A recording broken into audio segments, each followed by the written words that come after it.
I feel pretty great. People ask me all the time what my favorite moment is in wrestling, and I can never give them one answer because I've loved all of it. But this is the first time she remembers seeing me wrestle live. This is the first time my son's ever seen me wrestle live, and without a doubt, that was my favorite moment in my entire career.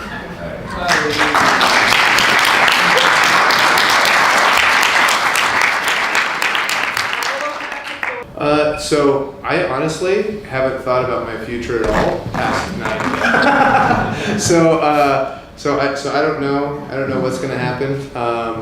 But I'll be there in Champaign, Illinois on Wednesday, and between now and then we'll figure it out. And I'm sure I'll have an announcement then. So I don't like to rank opponents as far as like, oh, this person's better than this person or this person's better than this person. Swerve is incredible. Like every step of the way, I think in terms of the build for this match, Swerve carried the load, and he did an incredible job, and he's been an incredible world champion. And I can't speak highly enough about who he is as a wrestler, as an interviewer, and or as how he's like when he does interviews and all that kind of stuff. How he is with the press, he's just so good, and just overall, what a wonderful human being. Feels right. Feels very good, and just like I can't imagine like telling my 14-year-old self, okay, so when you're 31, right, you're going to wrestle in Wembley Stadium. There's going to be 50,000 people in there, and you're going to come out being inducted into the Assassin's Creed, and SCRUM's going to do it for you. You're going to have the sickest entrance ever, everyone's going to be out there, and they're all going to be cheering a surname. Like, oh, I don't believe you. Like, you know what I mean? Like, honestly, it's been wild, and like now that this is back, it's time to remind people what this international title was about, and it's about taking on the best challengers, putting on the best matches, and the best wrestlers are going to be doing so. I mean, look, yeah, dude, so do I. I mean, man's got to work for it though. Like, you know what I mean? There's a long list of people that he's going to have to beat before he can call out the international champion. But honestly, mate, honestly, I think it's been 8 years since that Best of Super Juniors match, and we've both gone in our separate directions. We've both done well, but like now he's under this microscope, and maybe, just maybe, I just called him out all those times just to see if he's got any bollocks. And he's showing up, right? He's showing up, so I'd like to see what he's going to be doing here at AEW. I'm excited, and I'm really, really happy for him. He's a pretty good friend of yours? Pretty good, I mean, he's alright, I don't mind him. He's a prick, isn't he? Excitement for the championship, just because there is like so many challenges that I could easily do, and once again, this championship knows no borders. It can be defended anywhere, so I am open and I'm willing to travel wherever our partnerships lie and test myself against the best wrestlers in the world. And about the trajectory of the Ricochet match that happened. Mate, it put me under a microscope that I don't think I was ready for, because like as a 23 back then? I think I was up to it, yeah I was 23 back then, and it was the first time I was a part of like a real wrestling company, do you know what I mean? I was just grafting away at the indies, and not that like the indies aren't real companies, but there's so much to it. There's like the promotional side of things, and then when that blew up, and then I had like, it was the Marmite of pro wrestling, right? It was just like you either loved it or you hated it, and for me, it was just a case of like, this is a learning experience for me. It's to take all this on board, like all this criticism, all this love. Here's where I could have done better, here's where I could have gone worse. Taking all that on board and then learning from other people. Like the one thing I'll always say, right, is the Ricochet match done wonders for me, right? But that was just what we would do in PWG, that was what we would do in Rev Pro, and then when it was this kind of like along the lines of, I done that, and then they just went, all right, get in the ring with Shibata, and I was like, oh, hell, got the piss out of me, and like, it's taking that match, then wrestling Shibata and taking that match, the wrestling Okada and taking that match, the wrestling Kenny and taking that match, to wrestling Takeshita and taking that match, to wrestling Danielson and taking that match, and then taking Max. I'm constantly evolving. And that beginning step, I'll never forget those days when I wrestled Ricochet, and my life kind of just changed from there. Honestly, mate, like I can only apologise. I'm a bit annoyed sometimes. I can't turn it off. Like it's just one of those things where I am who I am now, and like I do have a little bit of a naughty side, but I am who I am, and I can't change it. But like, yeah, man, I just wanted to. There's so much going on in our country right now that really scares me, and I am just a little bit like, oh God, I hope everyone's okay. So I just wanted to be a bit of joy. So the moment I was just thinking, oh, I've got to clean up your mess, and I was thinking in my head, I was like, what? Like, there has to be something to this. And then I just thought of Barry Scott. And I was just like, I wonder if they'll know. And when they all said it, I was, oh mate, this UK crowd, honestly, like next year we're obviously doing like Forbidden Door, right, in London, 2025. Is it the same day, 25th of August? Yeah, 24th, yeah, bank holiday, yeah. There is no reason, right, after seeing that Cardiff, we should just do a tour in the UK. Just because there is just, mate, we could easily hit Glasgow, we could do Belfast, we could do Manchester, we could do Birmingham, we could do Cardiff again, we could do London. Yes! Honestly, Yanks, we just showed you up. That's how you do a crowd, do you know what I mean? We just done it. So like, I really want to do like, and there's no reason why we couldn't do like a big tour leading up to Forbidden Door, just because we smashed it, eh? The Brits are just great, they're the best wrestling fans, and they're just happy boy. Hey! I mean, I've been a fighting champion thus far since I've been in AEW since Big Business in March. I'm defending my New Japan Championship this Friday at Capital Collision. I defended my TBS Championship. I walked in and walked out as champion. So of course I'm going to be a fighting champion whenever Tony needs me to be.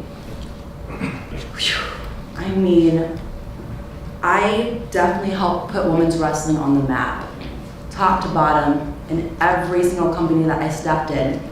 Ever since I've joined AEW, the women's division has just been flourishing to a whole new heights, a whole new level.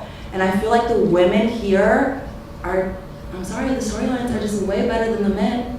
As you saw before, Mariah May, our new champion, her versus Tony this whole year has just been so captivating. And watching them really made me choose AEW because of this women's division. Like I've said many times, AEW is the place to be. Why? Because of the women here. So ever since I've been here, it just shows you that money changes everything, and we're going to keep on showing the whole world why we are the best at what we do. I mean, it feels proper that this championship's coming home to New York. I just feel like everything's the way it's meant to be now. There's a question like, what do I see moving forward? For your own legacy, yeah. Just more success. Just continue to chip away, and yeah, just more success. I don't know, one little thing you might find interesting is I was actually the person who flew the SCW title down to Jacksonville for it to be used. Way before I was on screen or even working. That was the first time I met Tony. Yeah. And that's just a pretty cool little thing. That's a great question. I mean, I think it's, very consistent with what we've seen with Big Bill, that Big Bill has all the skills. He's been a champion in AEW, and he's with Chris Jericho as a mentor. He's facing another really popular star in Hook. We got great reactions for Hook. What a great moment it was when Hook won and had that celebration with Taz, and how the crowd came up when Taz got involved in the match and left the commentary table tonight. But Big Bill has done a fantastic stuff here in AEW. I think you have to look at what's happening in the learning tree, and I think with Big Bill, he's got all the potential in the world. Chris Jericho is one of the smartest wrestlers of all time. He definitely sees it in Big Bill also, and I think it's something to watch, like where it goes. But I think it does definitely play into what we see on television, that this is a super talented guy that's with a wrestler that is not necessarily the most popular with the fans, but somebody who's really smart. He recruited Brian Keith and Big Bill for a good reason. So I was excited to see that reaction to Big Bill, because we really like Big Bill here and somebody we think very highly of. So I thought that was awesome, and definitely something you can lean into. And really, that's what wrestling's about. In football, if if you're planning to run the ball and you would call it a run play and the entire defense comes and stacks up, like it's, a lot of times in football people have another play called in that case and call it audible. And I think a lot of times in wrestling there are times where you see something and you get the opportunity because you see the fans react a certain way. So depends on the situation, but I think it was great to get that reaction. And the fan reactions in this case, the great thing about pro wrestling is it's not like a defense necessarily. It's like you're all together, the flow of the fans, like we're all, in harmony with each other in a way. Yet wrestling is chaos, and that's the great balance of wrestling.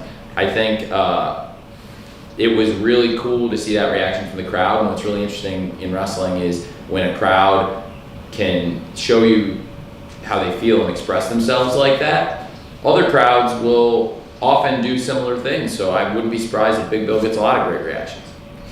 So pardon me, what about much like the Arlington, you said, what about much like the Arlington? All in Texas. Is there anything in the pipeline for Cleveland area, Ohio, following the tax credit? I would love to do more things in Ohio, Renee. You can see, Renee, a lot of great things have come out of Ohio. We would save some travel costs on some of the top people for sure. I think I would like to do more things in Ohio. It's a great wrestling market. We've done some things there over the years. We've had a lot of great TV, a lot of great events, House Rules. It's an incredible wrestling market. Every time we go there, I feel like the fans are fantastic. We did one of our first house shows we ever did was there, and some of our best TV shows are there. And in particular, probably the biggest star in the history of the company, John, is from there, from Ohio. And I think, there's a lot of positives there. Also, some of the hottest fans in wrestling. When we go to Ohio, we've had so many great shows there over the years around different cities: Cincinnati, Cleveland, Columbus. Dayton's a great one coming up. That's a great one. And even when we've gone across the border to Kentucky, across from Cincinnati. But yeah, there's a lot of great markets there. We did Troy, Ohio. That was a good one. Nothing specific like tax credit. Is there anything you guys want? Tax credit? Yeah, that's good. But I think I can't comment on the status of the tax credit. We love doing stuff in Ohio. We do have some shows on the books, obviously, that are known coming up soon in Ohio for you fans. And, we love being there.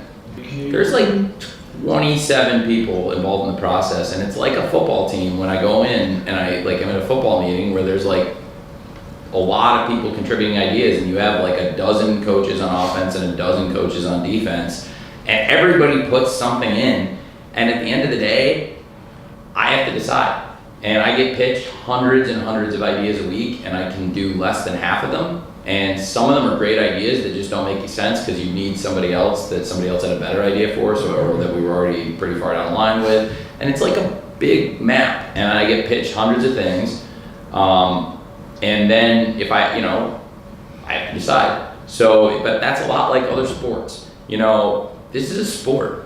And that's something I've been trying to hammer into the people, is like when people tell me, I've said that a lot this weekend, people tell me they're going to try to do something, and I say that wouldn't fly, and that doesn't fly because this is a sport. And if I was at Fulham and the captain of the team told me I'm going to try to do that for you, I've never heard that. And this is my 9th season as a sporting director, and not one person has ever told me that. This is my 13th season as a professional sports executive, and in other sports, nobody's ever told me I'm going to try to do something. Fucking do it. And that's how it works. And in other sports and in this sport, that's the whole point of having a head coach. And there's lots of ideas, and the cool part is we have like I said, there's probably 27, 30 people in any given week that will come in with different ideas, trying to contribute to different parts of the thing.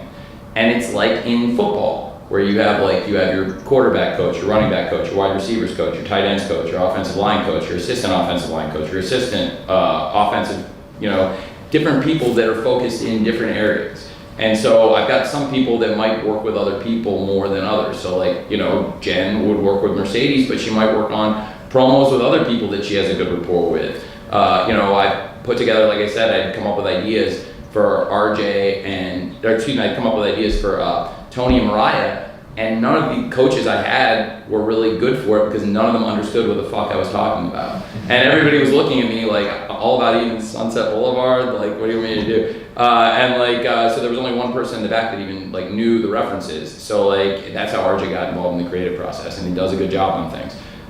Jimmy is really good because Jimmy's the only person that goes to every I go to every show. There's nobody else in the company besides Jimmy. Missed maybe like 2 shows in the last year, but like he probably has the best attendance record of certainly anybody in the back office and almost anybody in the entire company. So like just to have a stenographer and like one person that's hearing everything people come in and say, Jimmy will contribute some ideas, but he gets way too much shit online because people think Jimmy's putting this in, that, and that. He's not putting a lot of stuff in. He's really good because he's like the guy that's there every week. He's not biased on anybody's stuff or towards any one person. He has done a lot of stuff with Chris over the years, but it's not like Jimmy is the one saying what we put in with Chris's stuff, because I do with Chris every week. So then like, and so it's like a big thing. We have this really, really good group of people, but at the end of the day, it's like a football team. And like and then going into defense, and then it's like you have the other locker room, and you have like it's in one locker room, but it's 2 halftime. You're in one side or the other side, or in the special team specialist. And there's some people from each group that go over to those meetings too. So it's a lot like a sports team, but yet there's certainly elements of acting and entertainment and show business to it. And that's how, when I get asked, like yesterday in the dressing room at Fulham, when the players ask about the wrestling, and a lot of them are here, and Marco was here, which is really cool. Would have Marco Silva here. He's doing such a great job with Fulham, and I love working with him, and we're in our 4th year working together, and I think he's just so fantastic. And it's so great that he would bring his family to this. And so I really think that what we've got, it's pretty cool. There's a number of other people that do a great job on other things too, like video packages, tying things together, and also a lot of it is the coaches. So you mentioned like Chris Daniels, there's Sanjay Dutt, there's Pat Buck, in addition to the people I already mentioned. Sarah Stock does a great job as a coach, Jerry Lynn, and about 10 others.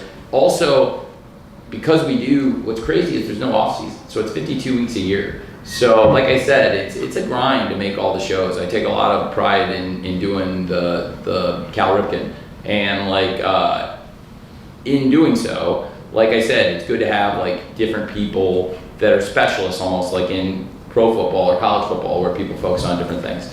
I think this year it's helped because last year we had literally just launched Collision.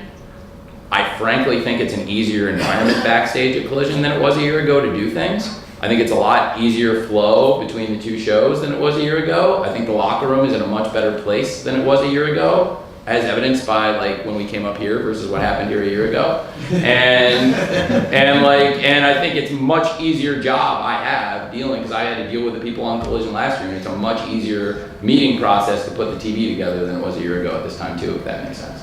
Because we were obviously dealing with a lot of things going into Wembley last year, which obviously showed up.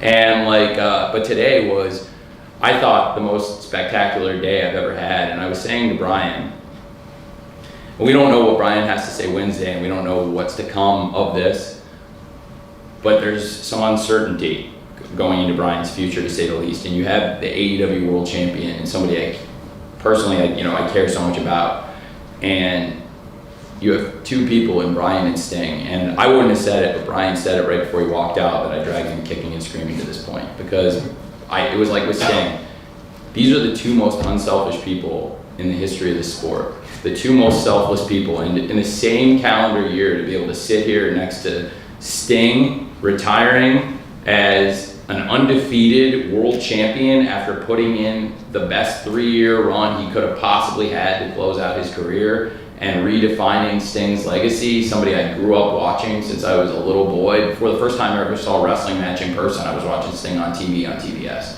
And to be able to put Sting on TBS and send him off the right way, and make sure it was done right, and be here and sit with Sting right here in Derby, that was really cool. And then in the same year, to go from doing Greensboro, North Carolina, and having Sting set the gate record with Ric Flair and Ricky Steamboat and all the great moments, that was so great to be able to bookend that with Bryan Danielson coming out to the final countdown with his family, with Bree, Birdie, and Buddy, and to have that moment to be able to sit here in the scrum with Bryan and Birdie. It's the first time I've ever cried in a wrestling scrum, and first time I think I've cried in wrestling, and to be able to do both these things in the same year. And with Sting, there was the certainty of what was to come. We knew that he went out on top, but it was the end. And with Bryan, I've said this a little bit, but to paraphrase Andy Bernard, it's, for some reason, you never know you're in the good old days till they're almost over. And I don't know how much time's left, and I guess we'll find out maybe more on Wednesday from Bryan, but it's really special to be able to come here to this place where I've had so many memories. You know, Jaguars have been playing here since 2013, and how far everything's come. The Jaguars, I mean, 2013, I mean, the team compared to now, it was nothing compared to where we are now. And the Jaguars, things are going so well there, and to see how far the franchise has come, even here in London, our fan base, but really the football, to see how much better the football's gotten in that time, and then Fulham, to see how far we've come as an organization. You know, and I've had so many great moments here, but since those moments, the team has climbed and climbed. To have Marco here tonight, that was special, and like I said, to be able to cap it off, to sit here, you know, between Renee and Bryan and Birdie, and to be able to look at that belt, watch Birdie fold the strap out while you guys were talking. I don't know if anybody saw that. Did we see Birdie fold the strap out? That was nice. That was really, really cool. And to watch Dave Meltzer ask Birdie a question, that was a perfect way to cap off this night.